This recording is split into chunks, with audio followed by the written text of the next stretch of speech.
Save दीदी के पैर दबा रहा है। क्या हुआ तुम्हारे दीदी को?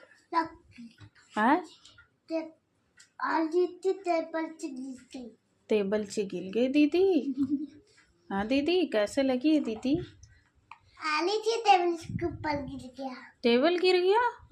अरे बाप रे। तो इसीलिए तुम पैर दबा रहे हो क्या अपने दीदी का? हैं? अभी तो तुम स्कूल से आए हो ना? तुम सेवा करोगे? तो पहले खाना खा लो। अभी नहीं, पहले दीदी की सेवा कर लोगे तब।